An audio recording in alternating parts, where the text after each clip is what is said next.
최근에 우리 같이 저하고 공부하고 같이 선교하는 그 스토리라인 선교회 모임이 있었습니다. 이제 그 OB 모임 말해서 이제 처음 초창기 때 같이 공부했던 분들이 한 13가정 정도 돼요. 그래서 모여서 잠깐 예배도 드리고 뭐 얘기를 했는데, 나이들이 이제 거의 뭐 65세 이상 70 가까이 되고 이렇게 되다 보니까 요즘에 뭐 은퇴 얘기도 많이 하고 그다음에 건강 얘기를 많이 하는데, 그 불면증을 이렇게 많이 앓더라고요. 불면증. 그래서 뭐 여러 가지 방법을 얘기하는데, 어떤 분은 내외가 잠을 이렇게 못 잔대요. 그래갖고 저는 잘 그분은 모르는데 아르기닌인가 하는 걸 뭐 쿠팡이라는 데 사면은, 그래서 약이 아니고 무슨 우리가 그 전에 보면 상추 쌈을 많이 먹으면 잘 졸린다고 그랬잖아요. 그런 식물에서 이렇게 추출한 걸로 해서 부작용 없고 그걸 먹으면 금방 잠이 오는 그런 걸 먹고 잔다. 그걸 없으면 잠을 못 잔다. 이런 분들이 많더라고요. 그래서 이제 스트레스가 많구나 이런 생각을 했는데, 지난주 중에 이제 저희 시골에 형님 댁에 무슨 일이 있어가지고 다니러 갔다가 또 그 근처에 또 목회하는 그런 동기 목사님이 있어요. 이제 저는 예비역으로 들어갔고 그냥 말하는 현역이라 저하고 한 9살 정도 차이 나는데 전화를 했더니, 그 사람은 또 그 목사님은 또 희한한 얘기를 하더라고. 최근에 이제 오랜만에 이제 그 또래 동기 목사님들이 5명이 모였대요. 근데 놀라운 건 뭐냐면 그 4회 중에 하나가 다 암이 걸려 있다는 거예요. 남편 목사님이 걸리지 않았으면 부인이 걸리고. 그럴 수가 있냐. 그랬더니 정말 그렇다는 거예요. 그리고 또 얼마 전에 저하고 가까이 지내던 목사님 2분이 또 암으로 세상을 떴거든요. 그래서 요즘에 목사를 비롯한 뭐 평신도를 말할 것도 없고, 그런 이제 암이라는 질병이 이제 굉장히 많이 퍼져 있구나 그런 생각을 했어요. 그러면서 저도 목사이기도 하고 그러니까 한번 되돌아오면서 또 집에 와서도 그래서 그 부분을 생각을 많이 했습니다. 기도하면서 무엇 때문에 이렇게 건강해야 될 목사나 사모들이 이렇게 암이 많이 걸리고 아플까. 그러면서 이제 느낀 게 하나님이 이제 깨닫게 해주신 말씀이 이 말씀에, 그래서 이 말씀을 오늘 증거를 하려고 합니다. 그런데 이건 목사나 사모들만 해당되는 게 아니라 교인들 모두에게 해당되는 거죠. 그래서 우리가 이제 그동안에는 여의도 순복음교회 조용계 목사님을 통해서 유명해진 성경 구절이 있죠. 이제 요한 3서에 보면은 영혼이 잘 되면 범사가 잘 되고 강건하다. 이제 삼박자 구원이다. 이렇게 해서 굉장히 많이 이제 회자가 됐었죠. 삼박자 구원. 이제 그분이 세상 떠나면서 그 말 자체가 없어졌습니다만은, 영혼이 잘 되면 범사가 잘 되고 강건하다. 그러니까 영혼이 잘 되면 우리 사회생활도 건강하고 육체도 건강하다. 이게 이제 정답인데, 정작 목사들이 아프니까 그 말씀이 힘을 잃어버린 것 같은 느낌이 들었습니다. 우리가 알지 못하는 사이에 그 목회자들도 그렇고 이제 아마 성도들도 영혼이 약해지면서 그렇게 된 게 아닌가 싶어요. 그래서 오늘 말씀을 한번 생각해 보면서 그 원인이 뭘까 보면은, 예수님이 여리고라는 지역을 지나갈 때마다 꼭 들리는 집이 있어요. 참새가 방앗간을 그냥 못 지나가듯이. 이제 죽었다 살아난 그 나사로라고 하는 그 청년의 집이에요. 거기 이제 부모님이 일찍 여의고 3남매가 이제 이렇게 살았습니다. 나사로, 그다음에 마르다, 마리아 이렇게. 근데 이들이 이제 예수님을 만나가지고 신앙생활을 아주 예쁘게 하기 때문에 예수님이 측은히 여기기도 하고, 그래서 거기 지나갈 때마다 들러서 기도도 해주고 축복도 해주고, 그리고 이제 뭐 차도 한 잔씩만 이렇게 나누고 이렇게 가는 거죠. 위로도 해주고. 그러다 나중에 이제 뭐 나사로가 죽었다 살기도 하고 이런 그 사연이 많은 집이에요. 그래서 이번에 그 집에 들어가게 됐는데, 가니까 이제 굉장히 반갑죠.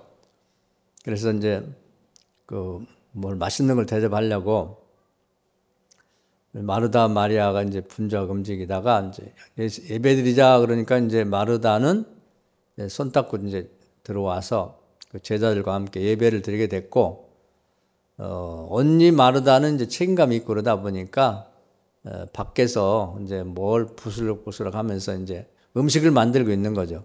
요즘에는 보기 드문 풍경인데 한때 우리나라 그 신방을 많이 했죠. 신방. 요즘은 거의 신방을 잘 못하고, 또 신방을 해도 이제 담임 목사 내외만 주로 간단 말이에요. 옛날에는 그렇게 하면 섭섭해했고, 자기 집에 신방 대원이 얼마나 많이 오냐를 보고 내가 교회에서 얼마나 신뢰를 받고 나를 좋아하는 사람이 많은가 적은가 그걸 따질 때도 있었어요. 그래갖고 신방 준비를 아주 철저히 했죠. 어떤 분들은 뭐 대청소하는 건 기본이고 아주 이제 이렇게 뭐 벽지까지 다 뜯어내고 다시 바르는, 이렇게 열심히 준비한 때가 있었습니다. 그래서 신방하는 게 아주 대잔치, 교인들 많이 와서 대접 잘하면 이제 그 신방 잘하는 걸로 그런 때가 있었습니다. 근데 지금은 이제 신방도 잘 안 받으려고 그러고, 와도 이제 담임 목사 내외만 왔으면 이런 이제 추세가 됐죠. 근데 그걸 생각하면 돼요. 과거 신방이 아주 성황이 했던 그때를 생각하면 이제 마르다 집안의 분위기를 이해할 수가 있죠. 그래서 이제 예수님은 그냥 다 놓고 예배 드리고, 이제 밥 먹는 게 중요한가, 예배가 중요하니까 예배 좀 드렸으면 좋겠다 그러는데, 마르다는 그렇게 생각 안 하고 아주 오랜만에 오셨는데 그거 안 되죠. 그래서 계속 밖에서 뭐 부스럭부스럭해요. 그 전에 신방할 때도 그렇거든요. 그 집 주인이 정작 앉아서 예배를 드려야 되는데, 객이 그냥 같이 갔던 교인들만 있고 주인은 밖에 나가서 안 들어와. 하여튼 뭐 음식을 만드느라고 정신이 없어갖고 그런 경우가 있는데, 그렇게 생각하면 될 것 같아요. 그랬더니 예수님이 이제 좀 안타깝게 생각하고 들어와라 해도 안 들어오고 계속 일을 하면서 이제 마르다가 밖에서 일하는 이제 마르다가 화가 났어요. 왜냐하면 동생 마리아가 같이 일을 거들어서 음식을 준비하다가 예수님 앞에 가가지고 자기 혼자 남겨두고 가서 예배를 드리고 있으니까 얄미운 거죠. 얄미워. 너만 예배 드리는 걸 좋아하냐? 나도 드리고 좋아하는데 너 혼자 들어가면 어떡하냐? 나는 내가 혼자 이걸 어떻게 다 하라고, 이렇게 됐죠. 그러니까 약간 이제 문을 열고, 우리 같은 미닫이 문을 열고, 예수님 마리아 보고 빨리 나가서 이 음식 만드는 걸 좀 도와주라고 그러세요. 그리고 명령을 하십시오. 이렇게 얘기를 하는 거예요. 예수님이 어떤 판단을 내려야 되는데, 그때 하신 유명한 말씀이 있어요. 뭐라고 말하냐면 40절에 마르다는 준비하는 일이 많아 마음이 분주한지라 예수께 나아가 이르되 주여 내 동생이 나 혼자 일하게 두는 것을 생각하지 아니하시나이까. 약간 예수님을 책망하는 듯한 그런 뉘앙스를 말하죠. 그를 명하사 나를 도와주라 하소서, 그렇게 얘기를 했습니다. 예수님이 이제 여기서 답변하셔야 되는데 뭐라고 하시냐면, 주께 대답하여 이르시되 마르다야 마르다야, 이제 안타까워서 이제 두 번 이름을 부르는 거죠. 내가 많은 일로 염려하고 근심하나 몇 가지만 하든지 혹은 한 가지만이라 족하니라. 마리아는 이 좋은 편을 택하였으니 빼앗기지 아니하리라 하시니라. 많은 일로 염려와 근심이 많다, 내가 그렇게 말씀을 하시는 거죠. 그래서 우리가 이제 이 많은 일로 염려와 근심이 많으면 요즘 식으로 표현하면 이제 스트레스가 많은 거예요. 스트레스가. 그래서 이제 만병의 근원이 요즘엔 스트레스다. 옛날에 없던 말인데, 외국에서 들은 말인데, 그리고 이제 암의 원인도 이제 가장 큰 원인이 그 스트레스라고 그래요. 염려와 근심이 많은 거지. 그래서 이것을 이제 각자가 해결해야 됩니다. 목사님들 보니까 요즘에 뭐 시골 같은 경우는 이제 계속 사람이 줄어요.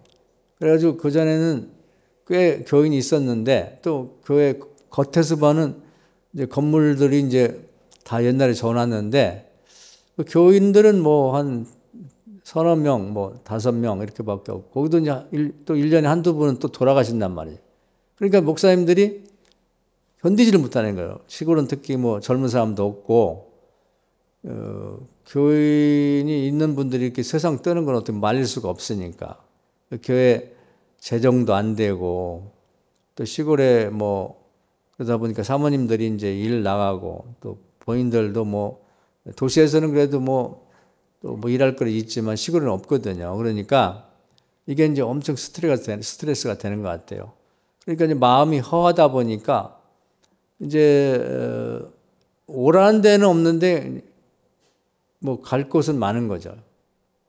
그러다 보니까 이제 그걸 어떻게든지 이 시간만 보내고 있는 게 안타까운 거죠. 그래서 그 답답한 마음을 풀려고 어떤 분들은 뭐 자전거를 타고 뭐 전국 일주 하는 사람도 있고, 또 운동을 열심히 하는 사람도 있고, 어떤 사람은 또 이제 뭐 동창회나 동문회 같은 행사가 있으면 참여를 하고, 이제 답답한 마음을 달래려고 이제 그렇게 하는 것 같아요. 어떤 사람은 이제 그런 걸 해소하려고 요즘에 뭐 정치적으로 뭐 집회들이 많은데 광화문도 가고 국회도 가고 막 가서 열심히 소리쳐서 막 외치고 그러는데, 그게 뭐 스트레스 해소가 조금 될 수 있지만 자기 본래적으로는 목회하고는 관련 없는 일이다 보니까 갔다 와서는 또 허탈하죠. 그래서 잠도 못 자고 불면증 시달리고 근심 걱정이 많은 것 같아요. 이걸 어떻게 해소하느냐가 이제 굉장히 중요한데, 지금 시골교회에서나 뭐 도시교회도 마찬가지입니다. 인구는 줄어가지고 젊은 사람은 없고, 또 연세 많은 노인들은 자꾸 세상 뜨다 보니까 이거 뭐 대책이 없는 거죠. 그것을 고스란히 자기가 이제 어디 가서 얘기도 못하고 품고 이제 고통을 느끼는 것 같아요. 그래서 참 안타까운 일이죠. 그래서 한때 우리나라가 막 이제 부흥되고 그냥 십자가만 걸면은 애들이 막 몰려오고 그런 때가 있었는데, 지금 이제 그 반대가 되고 말았죠. 그러다 보니까 그것이 이제 잠도 못 자고 그러면서 이제 암이 되지 않았나 이런 생각이 듭니다. 그래서 이건 누구 뭐 특별한 한두 사람의 문제가 아니고 대다수의 사람들이 요즘 시달리고 있다. 또 목회자는 목회자대로 그렇게 어렵지만 또 우리 평신도들은 직장 다니면서 요즘에 뭐 돈벌이도 어렵고 나이 들면 또 은퇴도 해야 되고 그러는데, 그 다음에 삶을 어떻게 살 건가? 뭐 좀 집값도 비싸고 물가도 비싸고 이런 것들이 이제 다 이 스트레스로 와 닿는 것 같습니다. 이런 것이 이제 결국은 병을 낳게 되는데, 우리가 지금 현재 형편에서 가능하면 어떻게 이 스트레스를 줄이고 근심 걱정을 줄여 나갈 건가 하는 걸 각자가 고민해 봐야 됩니다. 그냥 내버려 두면 다 병 걸리게 돼 있어요. 그래서 이제 일 때문에 그런 경우도 있고, 뭐 아무것도 없기 때문에 그것이 또 병이 되는 경우도 있는데, 성경을 보면 이제 모세는 그 일이 너무 많아서 스트레스가 많았죠. 그래서 애굽에서 이제 자기 백성들을 데리고 광야로 나왔는데, 그 사람들이 그렇게 싸우고 다투고 그래요. 근데 이제 그 일들이 뭐 사소한 것부터 심각하게 뭐 사람을 때리고 뭐 다치게 하는 경우까지 수많은 일들이 많은데, 그걸 서로 싸우다가 안 되면 모세에게 갖고 오는데 일이 뭐 한두 끝도 없죠. 백성이 한 250만 명 정도 된다 그러니까 그걸 뭐 해결하기 쉽지 않아요. 우리 손자가 둘인데 얘들도 뭐 별거 아닌 것 같고 이제 뭐 다투고 뭐 울고 막 그러면 지 엄마 아빠가 그냥 그걸 어떻게 잘 이렇게 설득해 갖고 이해시키는데 그 한참 걸리더라고. 보니까 한 편만 들 수도 없고 둘 어떻게 된 건지 물어봐가면서 그걸 해결해 주는데, 애기들 둘만 해도 그런 일에 그게 뭐 애기들 포함해서 250만 명이 있으니 언제 얼만큼 문제가 많겠어요. 그래서 일어나자마자 밤에 잠 잘 때까지 쭉 줄을 서가지고 이제 뭐 자기 사정을 얘기하는 거죠. 자기 억울하다고. 그것이 뭐 간단하게 얘기하는 게 아니라 한번 얘기를 꺼내면 자기가 억울하니까 계속 얘기를 하니까 이 해결책이 마땅치 않은 거죠. 그래서 다른 일을 못하고 그런 일 때문에 모세가 그냥 늙어가는 거죠. 그럴 때 자기 장인 이드로라는 분이 마침 와가지고 이제 지혜를 가르쳐 주죠. 지혜를 주는 게 뭐냐면, 자네 이런 식으로 하다 이것 때문에 말라 죽는다. 그러니까 이렇게 하지 말고 일을 분담을 시켜라. 자네가 이렇게 쭉 봐가지고, 사람이 이제 능력이 차이가 있거든요.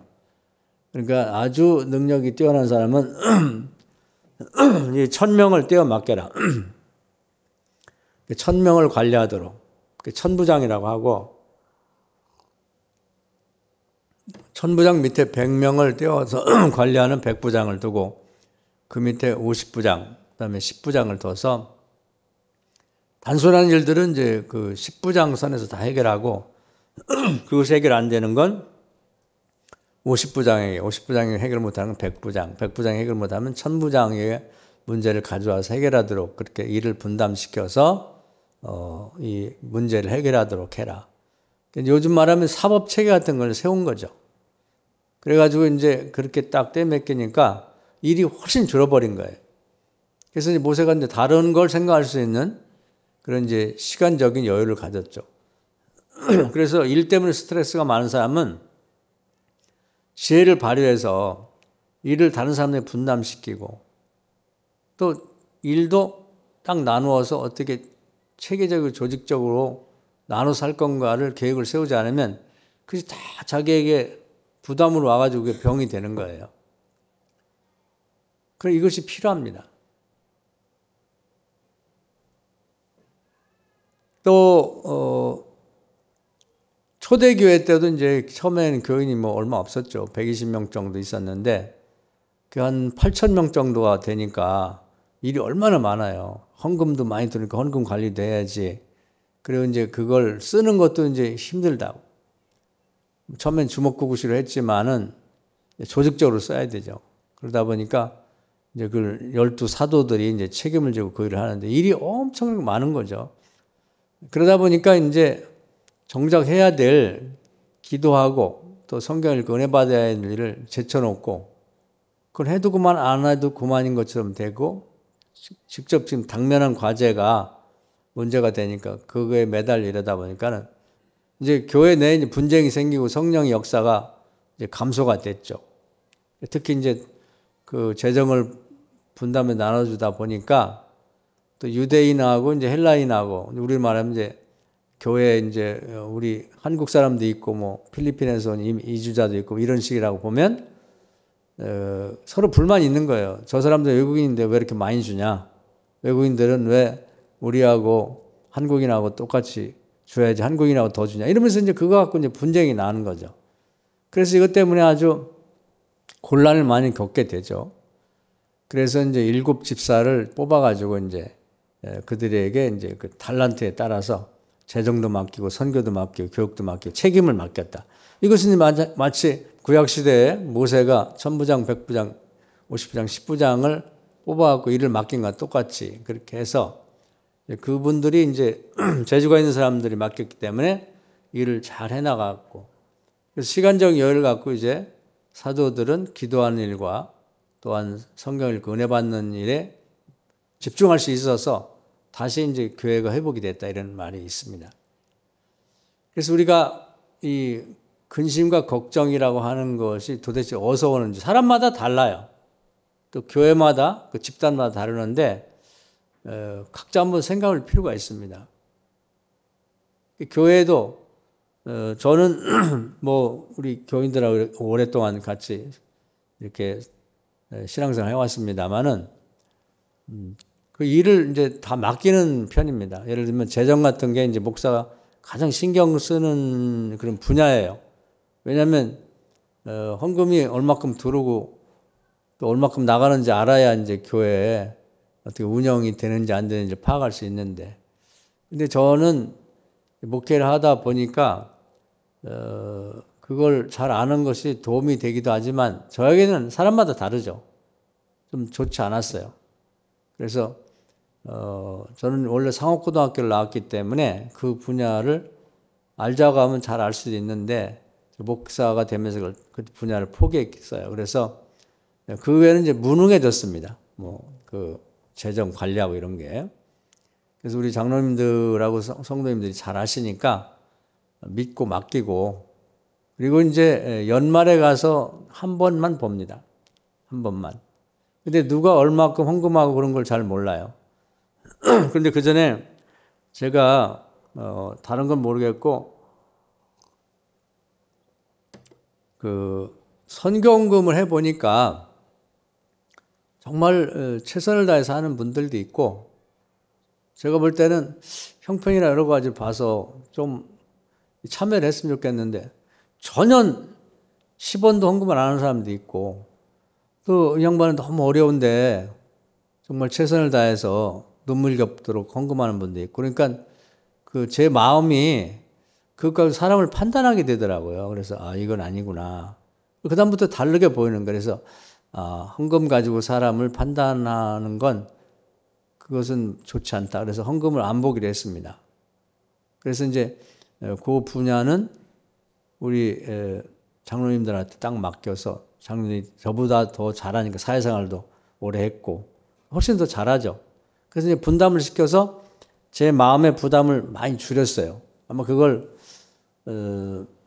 계속 뭐 매주 얼마 들어왔고 얼마 쓰였고 뭐 또 어디 얼마 나가야 되는데 뭐 헌금 부족하고 이런 걸 계속 신경을 쓰다 보면 저도 염려와 근심이 많았을 것 같아요.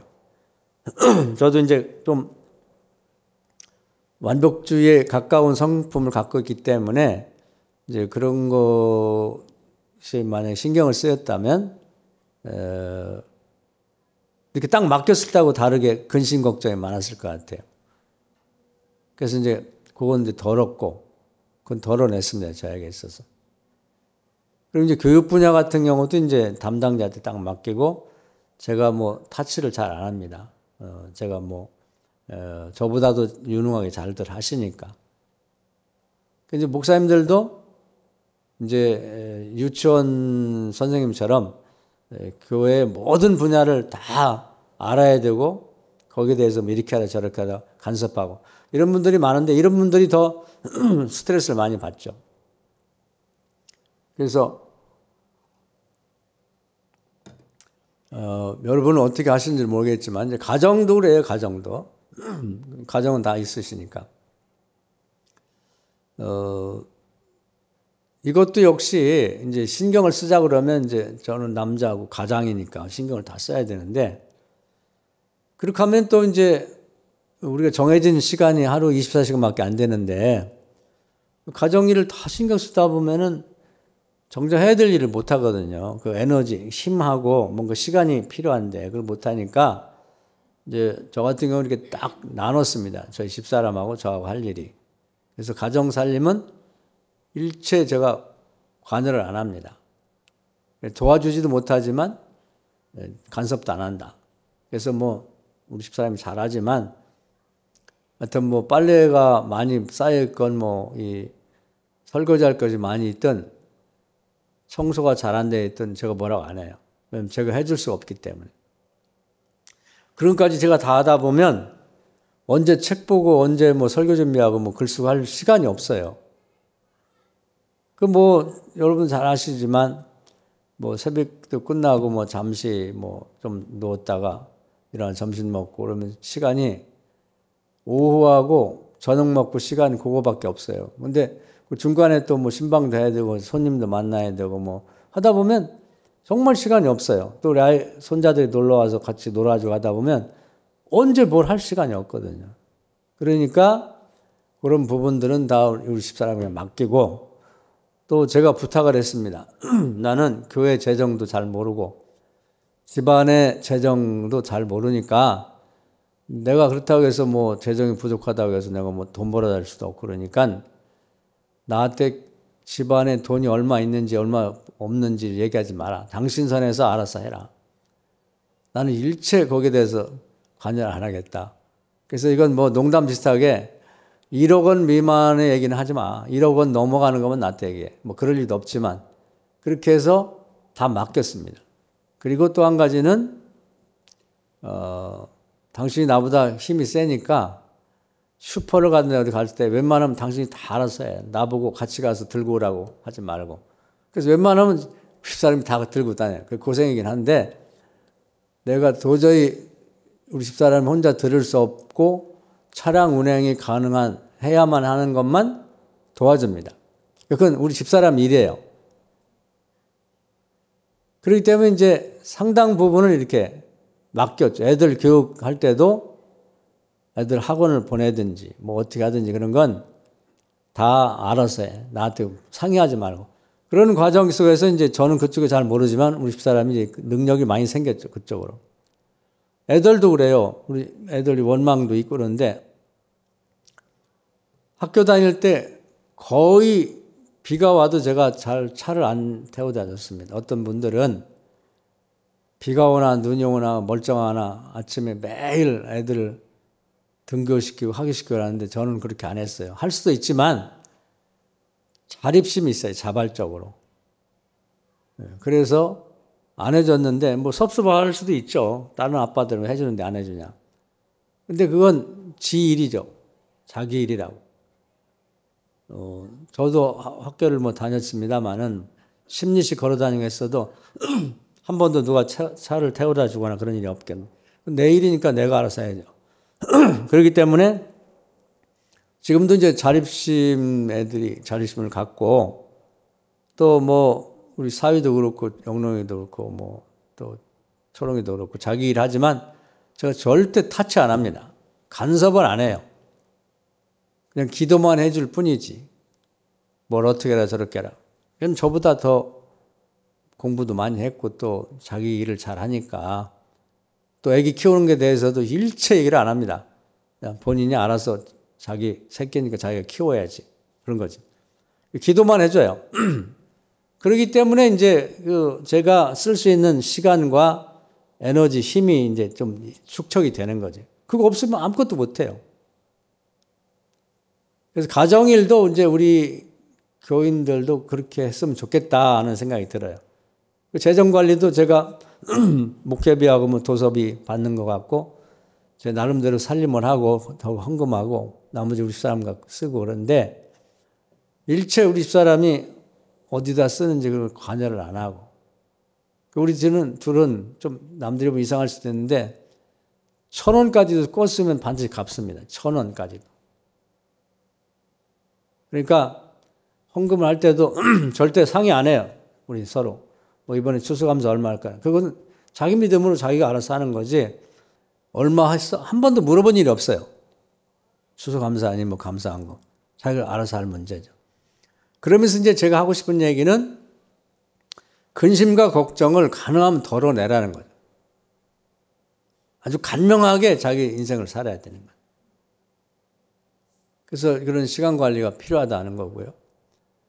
또 이제 그런 것도 있는 것 같아요. 여성들 같은 경우는 뭐 이제 옷 같은 게 관심 많으면 옷이 많으니까 이제 이거 입었다 저거 입었다 하는데 시간을 많이 쓰는 것 같아요. 꼭 필요한 걸 남기고 남을 다 주라. 그게 필요한 것 같아요.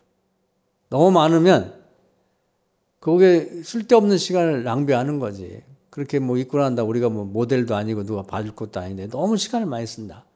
그것도 이제 간명하게 자기가 자기 인생을 길게 쓰려면 그걸 잘 해야 되는 거죠. 또 우리 선교를 하는데도 이제 중국 선교 올해도 해야 되는데요. 이제 기도 이제 시작해야 될 것 같아요. 그런데 그것도 저는 이렇게 생각합니다. 제가 담임 목사고 뭐 선교를 처음 시작했기 때문에 제가 뭐 미주알 고주알 다 간섭하고 절대 그래서는 안 된다고 생각해요.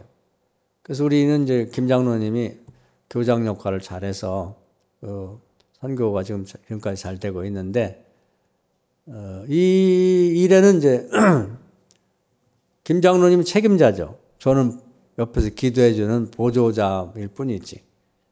절대 그 리더십에 제가 관여를 하거나 이렇게 해서 저렇게 다 최종 결정을 하지 않아요. 그렇게 하면 이제 장로님이 본인이 안 해버리면 이게 일이 안 되니까 책임적으로 하죠. 그래서 이제 그것이 한 20년 되다 보니까 우리 김 장로님은 이제 중국 선교에서는 뭐 거의 탑 수준이죠. 누가 얘기해도 목사님들 다 알아주고 평신도 선교사지만 그 점이 이제 잘 된 거죠. 제가 뭐 우리 장로님만큼 중국 아이들을 사랑하거나 그들을 위해서 신경을 쓰고 그걸 위해서 계획하고 이렇게 못 하거든요. 사람 만나고. 어제도 보니까 선교 같이 갔던 아이가 뭐 여주에 결혼한다고 거기까지 찾아가서 축하하고 하는 걸 보면 그건 장로님만 할 수 있는 거지 저는 못 하죠. 그러니까 그 일도 딱 맡겨서 하니까 제가 이제 뭐 도와줄 게 뭔가요? 그래서 도와주기만 하면 되는 거죠. 책임을 맡기는 거, 믿고 맡기는 게 중요한 것 같아요. 그래서 우리 모두는 한번 그런 걸 시도할 필요가 있다. 그리고 제가 그 스토리아인 아시아 보름 선교회도 하고 있는데 그것도 딱 맡겼어요. 분야를. 그래서 뭐 중앙아시아 선교하는 사람도 있고 중국 선교하는 책임자도 있고 그래서 총무를 임명해서 딱 놓고 또 재정관리 담당도 맡기고 맡기면 완전히 맡겨버립니다. 그러고서 보고만 받는. 그러니까 여러 가지 일을 해도 이제 해낼 수가 있는 거죠. 그렇지 않고 이게 뭐 혼자 다 한다 그러면 못하죠. 그리고 우리 공부 모임도 책임자가 있어가지고 이제 또 이 분반을 해서 두 군데 목사님들이 그걸 관리하고 어떤 분들이 자료를 계속 녹취해가지고 보고하는 사람이 따로 있고 그러니까 저도 강의하고 다 잊어먹지만 그분에게 언제 했던 강의가 있나 한번 찾아보라고 합니다. 그걸 찾아내죠. 마치 도서관처럼. 그러니까 일이 가능한 거예요. 그리고 이제 그 외에 이제 본질적인 거 제가 해야 될 거 외에는 관여를 하지 않습니다. 가능하면 그 예를 들면은 우리 이제 목회자들은 모임이 많아요. 모임이. 그래가지고 뭐 무슨 동문 모임, 동창 모임 뭐 또 지방에도 있고 연애도 총회가 있고 뭐 또 학교에서 모이고 그런 거 다 쫓아다니다 보면 정말 시간이 없어요. 그리고 이제 적어도 이제 애경사 같은 경우는 챙겨야죠. 근데 저 같은 경우는 이제 무슨 그런 그 초청장 같은 걸 받으면 꼭 가야 돼요. 안 가면 괜히 마음이 괜히 부담이 돼가지고 그래서 갈 수밖에 없는데 그걸 그래서는 한 사람당 거의 이제 8번 정도를 가야 된다고 생각해요. 이제 보면은 뭐 양측의 부모님들 돌아가신다든지 할 때 가야 되고 뭐 애들 결혼 둘이 있으면 또 결혼식에 참여해야 되고 그러면 그 10명을 사귀면 한 80번을 가야 돼요. 80번. 그렇기 때문에 한 사람을 사귀는 건 이제 굉장히 신중하게 사귀어야 됩니다. 나이를 먹고는. 그냥 대충 사귀면 모를까? 오늘도 제가 어릴 때 그전에 간증했던 친구인데 불교 다니다가 죽게 생겨서 교회 가고 싶다 그래갖고 이제 제가 교회를 소개했고 또 그 오살리 순부음교회 금식기도원 가서 그냥 그 사람은 이제 40일 했고 저는 응원하는 금식 7일 하고 내려왔는데 결국 살아서 나와가지고 그 교회에서 여자 만나서 결혼했어요. 그래갖고 그동안 뭐 바쁘게 살다 보니까 연락 없이 있다가 어떻게 연락이 돼서 결혼을 이제 아들 결혼시킨다고 연락이 왔어요. 여기 이제 위례시에서 한다고 그래요. 근데 1시에 뭐 한다고 그러는데 제가 못 간다고 그랬습니다. 교회 일도 그렇고 주일날이라 못 간다고 그랬는데 뭐 위례니까 갈 수도 있죠. 근데 거기 안 간 이유는 내심은 동창들이 몇 명이 온대고 그래요. 근데 그 오랜만에 만나면 반가움도 있지만 이런 자리에 만나면 또 무슨 이제 지금 자식들 결혼시키고 막 이럴 때다 보니까 또 뭐 청첩장 오고 그러면 또 안 갈 수 없고 또 오고 하다 보면 그게 몇 명이 올지 모르지만 또 관계를 맺어야 되니까 그게 싫어서 제가 안 가려고 그래요. 못 간다고 축의금만 전했는데 우리가 이제 살아가면서 뭔가 자기가 의미 있고 가치 있는 일 하려고 그러면 인간관계도 정리를 다 해야 됩니다. 인간관계도 정리를 해야지 그냥 사람 좋다고 가도 안 돼, 안 가도 되는 데를 또 가고 막 가서 사귀고 막 이렇게 하면은 자기 시간이 없어요. 자기가 할 수 있는 일 아무것도 못 하는 거지.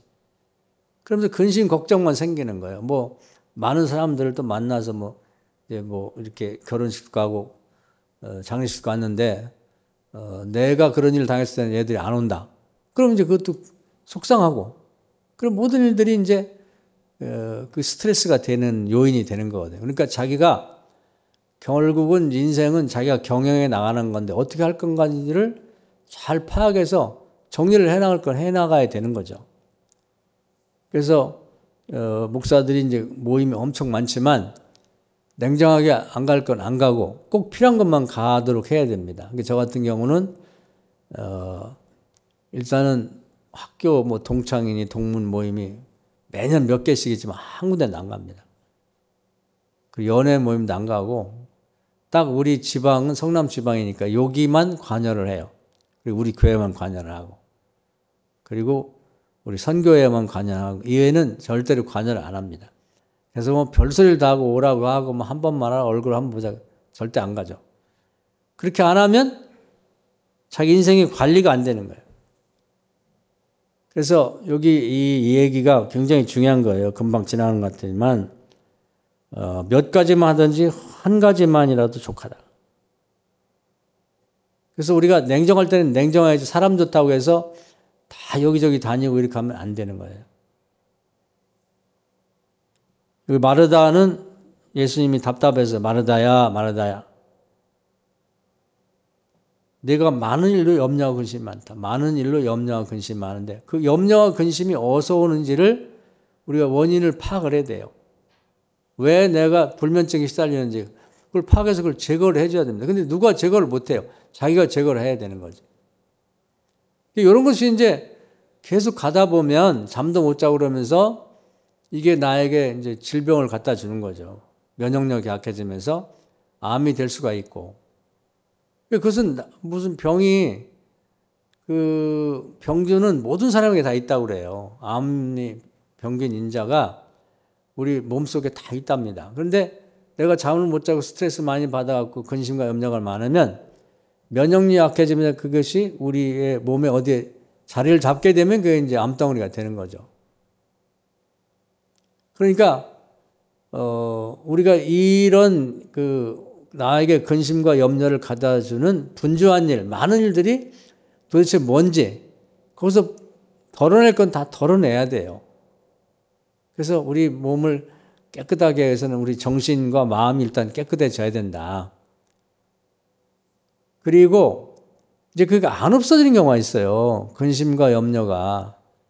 그걸 방법을 말씀드리면 가끔 제가 얘기도 드렸습니다만은 제가 가장 많이 사용하는 말씀은 이제 빌립보서 4장이에요.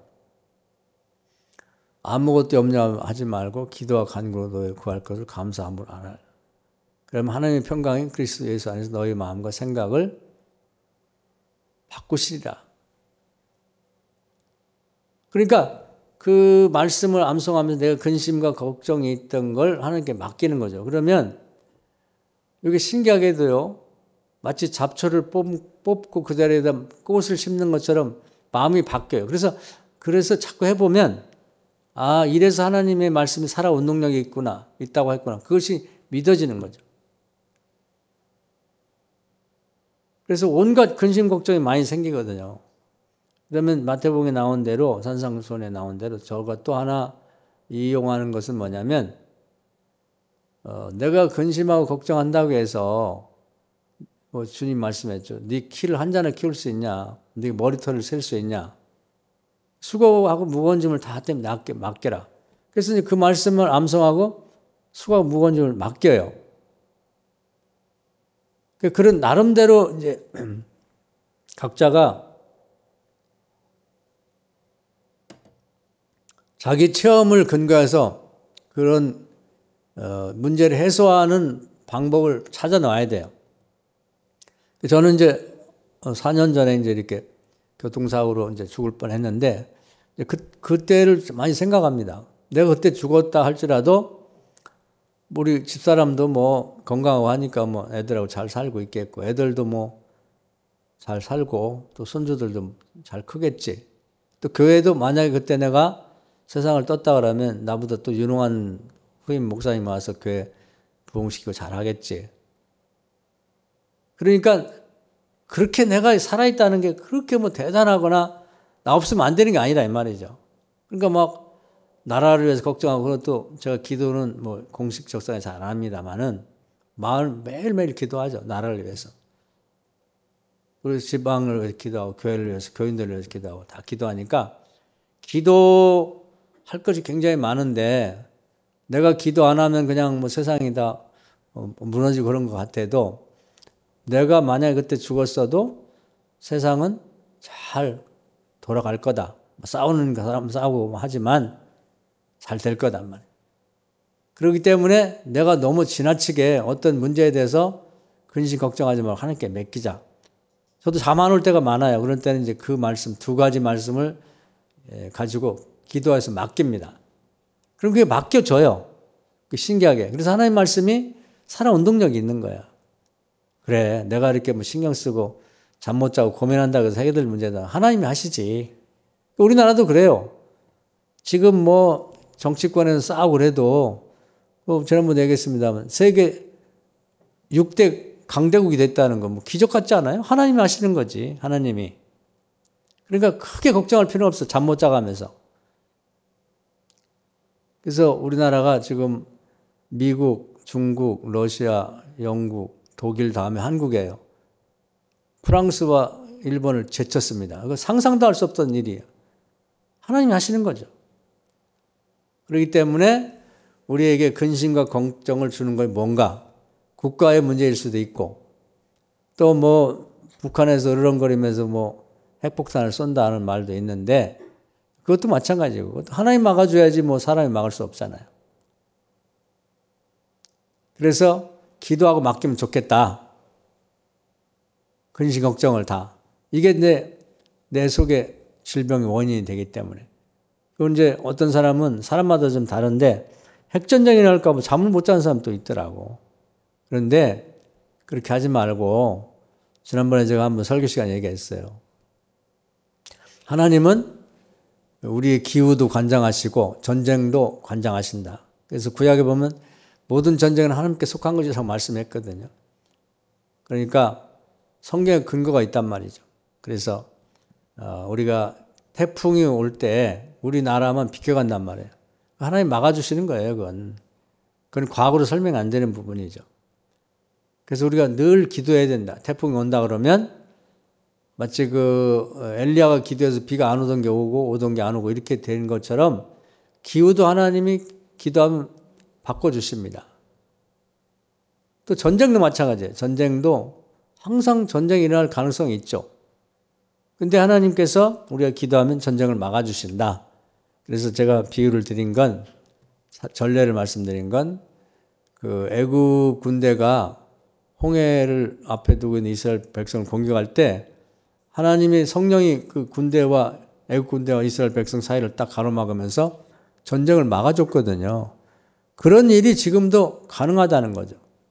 그렇기 때문에 우리가 계속 기도하면 뭐 김정은이가 좀 정신 이상이 돼서 핵폭탄을 쏠 수도 있지만 하나님 막아주면 자기네 집 앞에 떨어지죠. 그럴 수도 있는 거예요. 그렇기 때문에 걱정과 염려를 하나님께 계속 맡기고 내가 제관리도 없어지지 않는 걱정과 근심은 그렇게 맡기고 또 내가 내 생활 속에서 어떤 일이라든지 뭐 이런 것들 때문에 내가 스트레스 많이 받으면 그걸 나누세요.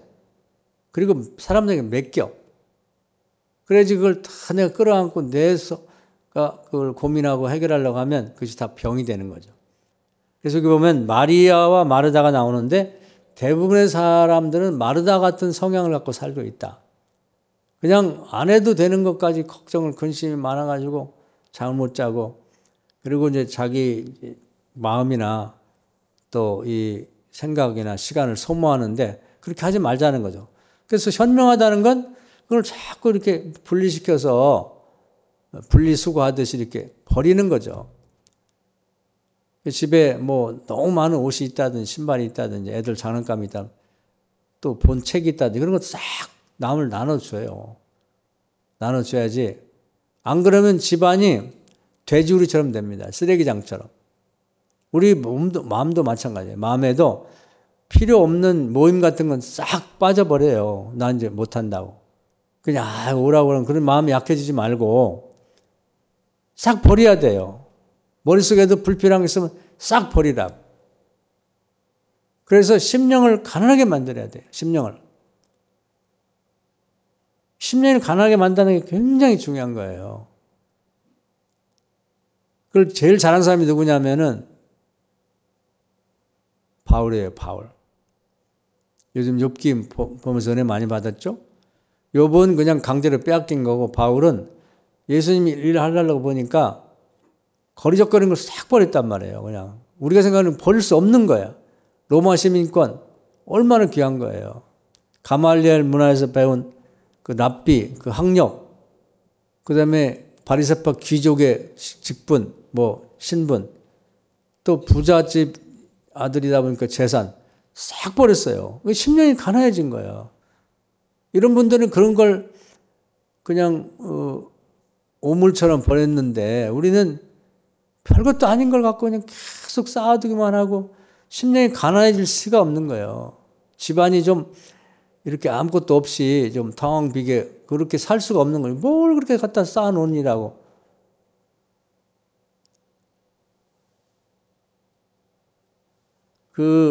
제가 가장 만나보지 않았을 때 존경심 가는 사람은 차인표라는 분 내외 같아요. 그 양반이야말로 대단한 것 같아. 이제 상당히 큰 회사를 하는 아버지가 자식들에게 재산을 물려주려고 하는데 아들 하나, 아니, 아들 둘, 딸 둘인데, 우리 물려받지 않는다. 우리는 이쪽에 전문가도 아니고, 그걸 왜 우리가 물려받냐고. 그 회사에서 오랫동안 신뢰받고 일한 그 사람들에게 물려주라고. 이 양보를 한 거지. 이렇게 내친 거예요. 그게 쉽지 않아요. 요즘 저는 드라마를 잘 안 보지만, 드라마는 맨 아버지 재산, 친아들, 의붓아들 막 싸우고, 그게 맨 주제인데, 싹 보니까 얼마나 편해요. 그리고 집안도 보니까 완전히 부잣집 아니겠어요? 탤런트들이 돈 많더라고. 근데 TV도 없고 아무것도 없어요. 그냥 집안이 이사 갈 때 싹 치우는 집처럼 그렇게 살더라고. 텅 비게. 얼마나 좋아요. 냉장고도 거의 텅 비어 있어. 먹을 것만 쭉 있고. 우리는 좁은 집에 냉장고 몇 개씩 있고 냉장고 안에도 뭔가 가득 차갖고 그걸 버리면 되는데 그걸 또 냉장고를 사가지고 더 채우려고 그런 생각을 가질 필요가 없잖아요. 10년이 가난해질 수가 없는 거지. 바울처럼 싹 비우는 연습을 하셔야 돼요. 우리가 태어날 때도 빈손 들고 벌거벗으로 왔는데 갈 때 가져갈 거예요. 수저 한 가라도 못 가져간다고. 이걸 연습하시고 건강해지는 거예요. 이렇게 비우면 10년이 가난해지면 암도 다 없어집니다. 이 분주함, 일이 이것저것 많은 여기서부터 모든 병이 오는 거예요. 그 근심 걱정이 거기서 오고. 한번 정리를 하세요. 오늘을 기해서 한번 집에 가셔서 안 그러면 우리도 생각지 않은 병이 생길 수 있거든. 병을 만드는 요인이 뭔지를 한번 냉정하게 생각하면서 모임도 탈퇴할 건 다 탈퇴하고 빠질 거 빠지고 버릴 거 싹 버리고 집안에서도 뭘 모아 쌓으려고 생각하지 말고 남을 줄 거 버릴 걸 자꾸 생각해서 집안을 텅 비워야 심령도 텅 비는 거예요.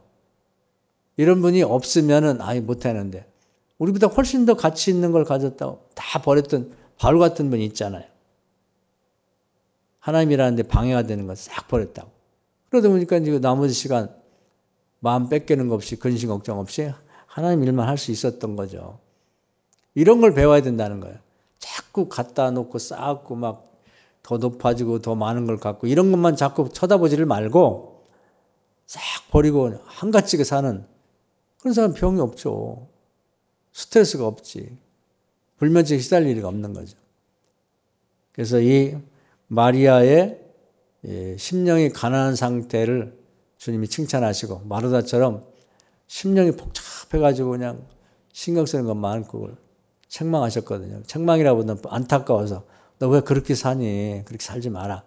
이걸 한번 생각해 보시면 우리가 어떻게 해야 영혼이 잘되고 범사가 잘되고 강건한지를 깨달을 것 같아요. 이 말씀 은혜가 되기를 주의 이름으로 축원합니다. 주여 한번 하고 통성으로 기도하겠습니다. 주여 오늘도 귀한 말씀 은혜 주셔서 감사합니다.